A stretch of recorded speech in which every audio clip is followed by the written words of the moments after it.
오늘 본문에 어린 양이라고 하는 말이 나옵니다. 이 어린 양이라고 하는 것은 바로 예수님을 말하는 것이죠. 자, 이전에 세례 요한이 요단강에서 세례를 주면서 메시아를 기다릴 때에 이제 예수님이 이렇게 오셨어요. 그때에 이제 세례 요한이 이렇게 말했죠. 보라, 하나님의 어린 양이로다. 이렇게 말했어요. 자, 어린 양이라고 부르는 이유는 바로 예수님께서 어린 양처럼 희생 제물로서 오셨기 때문입니다. 어린 양을 희생 제물로 써서 속죄제, 속건제 이런 제사를 지내잖아요. 그래서 예수님이 바로 어린 양처럼 희생 제물로서 오셨기 때문에 어린 양이라고 부르는 겁니다. 하나님께서는 세상 모든 피조물과 또 우리 인간의 구원을 위해서 예수님을 희생 제물로서 우리를 위해서 준비를 해 주신 겁니다. 마치 이것은 옛날에 그 이삭을 구원하기 위해서 그 모리아 산에서 그 이삭을 아브라함이 제단에다가 이렇게 죽이려고 했잖아요. 이제 그때 마침 이제 하나님께서 양을 준비해 주셔가지고 그 양을 대신 이삭을 죽이는 대신 그 양을 주셨어요. 그런 거와 같은 거예요. 그래서 아브라함은 그때 그렇게 양을 준비해 주신 하나님에 대해서 이렇게 말했죠. 여호와 이레. 여호와 이레라고 그랬어요. 그래서 골고다 십자가 위에서 산제물로 드려지신 그 예수님이야말로 하나님이 준비하신 어린 양, 바로 여호와 이레였던 것이죠. 우리의 구원을 위해서 우리가 죽는 대신 바로 예수님을 어린 양으로서 하나님께서 준비해 주신 거예요. 또 예수님을 유월절 어린 양이라고도 부릅니다. 이거는 이제 출애굽 때에 마지막 재앙을 피하기 위해서 문설주에 어린 양의 피를 바르라고 했잖아요. 자, 그런데 그 어린 양의 피가 묻어 있는 그 집은 죽음이 넘어갔습니다. 이런 것처럼 예수님의 피가 묻은 사람, 예수님의 피가 묻은 사람은 하나님의 심판이 이제 넘어가는 거예요. 그래서 구원을 받게 되어지는 것을 말합니다. 또 예수님을 고난받는 하나님의 어린 양이라고도 부릅니다. 고난받는 하나님의 어린 양. 자, 이것은 이사야 선지자가 이렇게 말했어요. 이사야서 53장 7절에서 그가 곤욕을 당하여 괴로울 때에도 그의 입을 열지 아니하였도다. 그의 입을 열지 아니하였으며 마치 도수장으로 끌려가는 어린 양과 털 깎는 자 앞에 잠잠한 양같이 그의 입을 열지 아니하였도다. 이 털 깎는 것을 이제 구경하게 되어지면 참 희한한 게 있습니다. 뭐냐면 이 양이 똑바로 이렇게 서 있을 때는 막 잡으면 발버둥 쳐요. 근데 꼭 뒤로 이렇게 엎어놓으면은 뒤로 엎어놓으면은 뭐 이렇게 바리깡으로 이렇게 털을 깎잖아요. 근데 살이 찝혀도 가만히 있어요. 참 희한하더라고요, 그게. 그 당시에 이제 양을 많이 키웠기 때문에 그 양의 특징을 딱 들은 거죠. 그러니까 아무 소리를 안 해요. 도수장으로 끌려가는 양과 같이 또 털 깎는 양과 같이 아무 소리 안 하고 잠잠히 그 입을 열지 아니하였도다. 이것은 뭐냐면 고난받는 하나님의 어린 양, 우리를 위해서, 우리를 구원하기 위해서 아무 소리 안 하고 그냥 그 죽음의 길로 나아갔던 그 예수님의 모습을 말하고 있는 것입니다.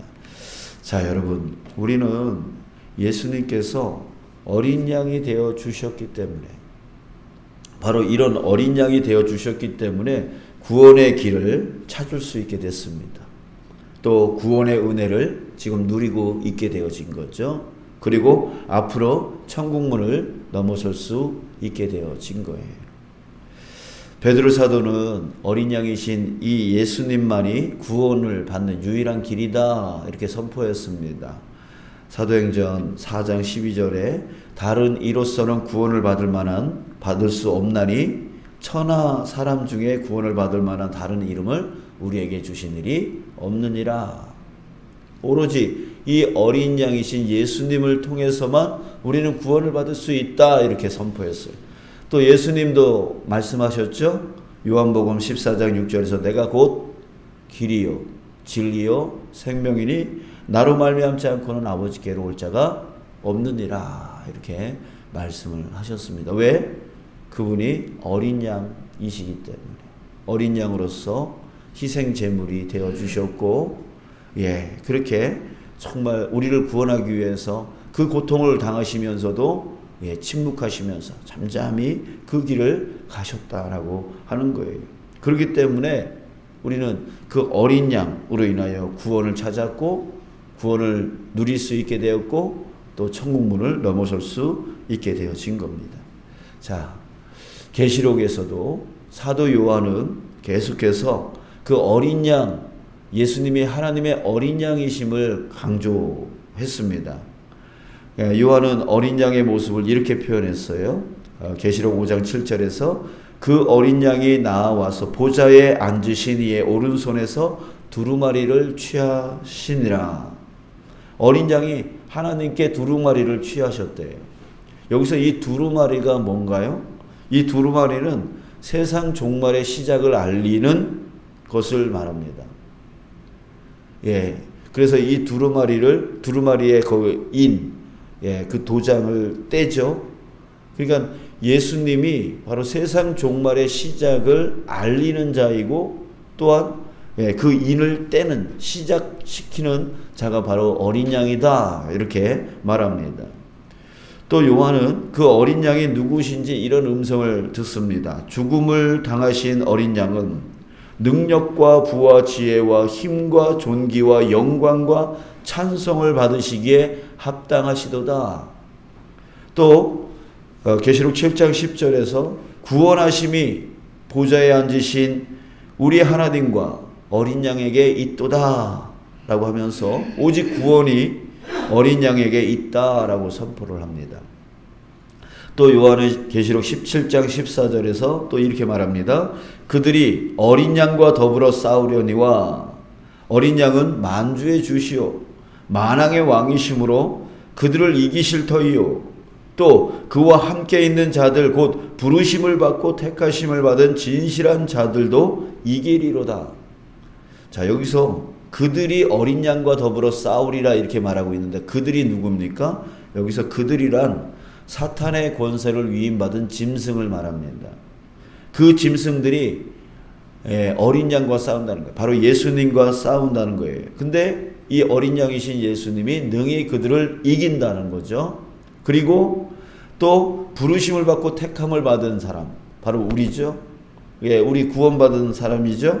이 사람들도 바로 이길 것이다. 어린 양과 더불어 함께 이길 것이다 라고 말을 합니다. 그리고 오늘 본문에서 이렇게 말합니다. 여러분, 이 말씀이 정말 우리에게 가장 중요한 말씀입니다. 자, 오늘 본문 말씀 우리 한 번 더 같이 읽을까요? 왜 중요한지를 여러분들 마음에 새기면서 우리 함께 읽었으면 좋겠어요. 시작. 무엇이든지 속된 것이나 가증한 일 또는 거짓말하는 자는 결코 그리로 들어가지 못하되 오직 어린 양의 생명책에 기록된 자들만 들어가리라. 아멘. 자, 한번 따라해 볼까요? 오직 어린 양의 생명책에 기록된 자들만 들어가리라. 자, 여러분, 이 짧은 이 한마디가 우리의 정말 영원한 생명을 좌우한다는 거예요. 영원한 생명을 좌우하는 한마디의 말씀입니다. 오직 어린 양의 생명책에, 어린 양이신 그 예수님의 생명책이 있다는 거예요. 그 생명책에 기록된 자들만 들어가리라. 여러분, 어린 양의 생명책에 기록된 자들은 어떤 자일까요? 우리 마태복음 24장 13절에서 이렇게 말합니다. 끝까지 견디는 자는 구원을 얻으리라. 끝까지 견디는 자이죠. 예, 끝까지 견디는 자예요. 우리 인생에 살아가면서 수없는 유혹이 찾아오고, 수없는 핍박이 찾아오고, 수없이 우리를 넘어지게 만드는 일들이 생겨요. 그것이 마음의 상처이든 육신의 질병이든 또한 영적인 문제이든 간에 정말 그 영혼 육의 그런 문제들, 그런 유혹들이 끊임없이 우리에게 다가와요. 그런데 결국 구원받은 사람은 어떤 사람이에요? 그 모든 것을 끝까지 견디면서, 견딘다라고 하는 것은 뭐예요? 바로 예수님을 놓지 않는다는 거예요. 그런 유혹이 와도, 그런 상처가 와도, 그런 어려움이 와도, 그런 어려운 상황과 환경이 와도 끝까지 예수님을 놓지 않는 사람. 이런 자가 바로 구원을 받는다라고 하는 것입니다. 자, 여러분, 우리 계약서에 계약을 할 때에 반드시 필요한 게 뭘까요? 계약서. 계약을 했습니다. 집을 계약하든 직장에 들어가서 계약서를 쓰든 간에 가장 중요한 게 뭐예요? 사인이고 도장이죠. 이 도장이 찍혀 있지 않으면 그 계약서는 가짜이죠. 여러분, 우리에게도 바로 도장이 찍혀져 있어야 되는 거예요. 구원의 도장이 찍혀져 있어야 돼요. 그 도장은 누구의 도장일까요? 바로 예수님이에요. 예수님. 예수님 도장이 찍혀져 있어야 돼요. 하나님이 우리를 보고 예수님 도장이 찍힌 것을 보셔야 우리는 천국에 들어갈 수 있게 되어집니다. 다른 길은 없대요. 베드로가 얘기했잖아요. 다른 길은 없다고.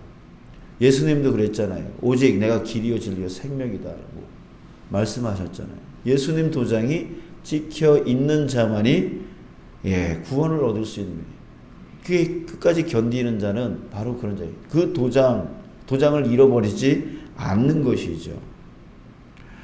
본문 말씀에 무엇이든지 속된 것이나 가증한 일 또는 거짓말하는 자는 결코 그리로 들어가지 못하되라고 했어요. 자, 그러면은 여기서 속된 것, 가증한 일, 거짓말하는 자, 자, 이런 자는 어떤 자입니까? 자, 속된 것이라고 하는 것은 모독하는 것이라고 하는 뜻입니다. 자, 하나님을 모독하는 것이 뭐가 있을까요? 하나님을 모독하는 일이 뭐가 있어요? 바로 우상숭배죠. 그죠? 하나님 외에 다른 신을 두고 하나님 외에 다른 더 좋은 것을 쫓아가는 것. 이게 하나님께 가장 모독적인 거 아니에요? 남편이 바람을 펴요. 이게 가장 모독적인 거 아니에요? 아내한테? 그런 것처럼 정말 우리가 하나님 앞에서 바람 피우는 거예요. 다른 게 더 좋대. 돈이 더 좋대. 자식이 더 좋대. 이런 거 하나님께서 가장 모독스러워 하는 거 아니겠어요? 바로 이걸 말하는 겁니다. 속된 것. 바로 우상숭배인 것이죠. 이거 하는 사람은 결국 그리로 들어가지 못하리라. 또 가증한 일이라고 했어요. 가증한 일이라고 하는 것은 이 우상숭배와 비슷합니다. 배교자들을 얘기합니다. 예수님을 버리는 것. 자신의 목적, 자신의 유익을 위해서 예수님을 버려버리는 것. 나 힘들다고 예수님 버리는 것. 나 상처받았다고 예수님 버리는 것. 나 어렵다고 예수님 버리는 것. 이렇게 배교하는 것. 이런 자들은 그리로 들어가지 못하리라 라고 합니다.